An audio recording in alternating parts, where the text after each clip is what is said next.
We are the Bay High Thespians.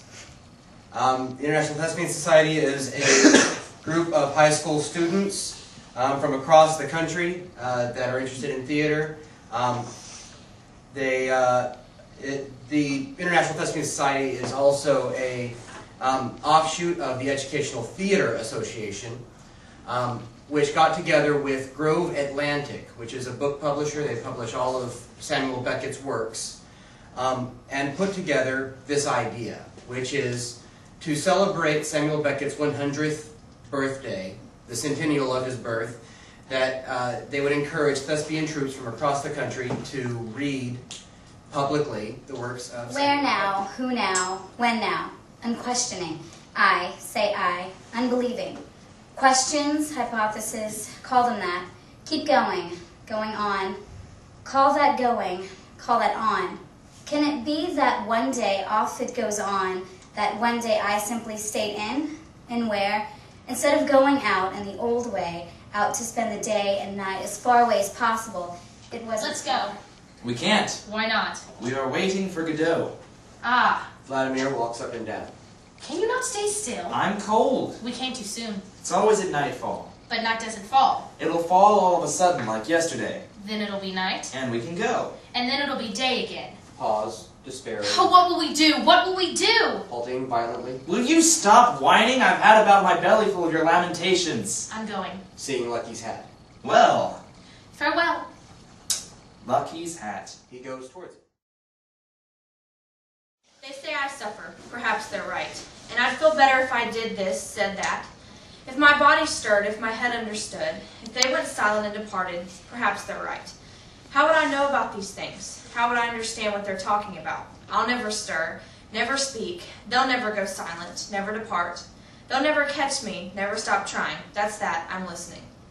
Well, I prefer that. I must say I prefer that. That would, oh, you know, who you. Oh, I suppose the audience. This is the third of Samuel Beckett's post-World War II novels.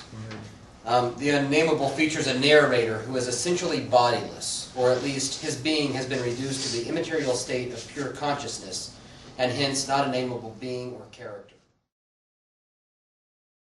A voice comes to one in the dark. Imagine. To one on his back in the dark.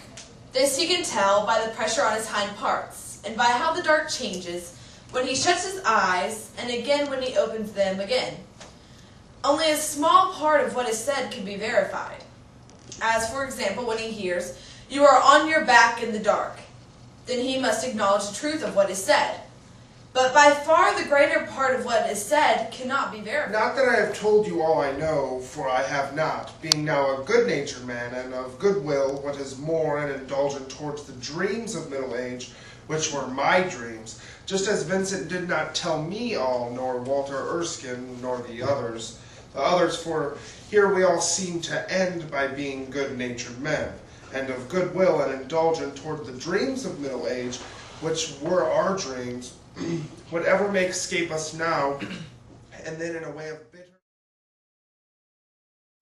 Given the existence, as uttered forth in the public works of Puncher and Watman, of a personal god, qua, with white beard, qua, outside time, without extension, who, from the heights of divine apathia, divine athamia, divine aphasia, loves us dearly with some exceptions, for reasons unknown but time will tell, and suffers like the divine Miranda with those who, for reasons unknown but time will tell, are plunged in torment, plunged in fire, whose fire flames, if that continues, and who can doubt it will, fire the firmament, that is to say, blast hell to heaven, so blue, still, and calm, so calm with a calm which, even though intermittent, is better It's than story time. Where was I?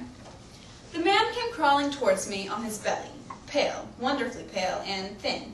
He seemed on the point of... No, I've done that bit. I calmly filled my pipe, the meerschaum, lit it with, let us say, a Vesta, drew a few puffs.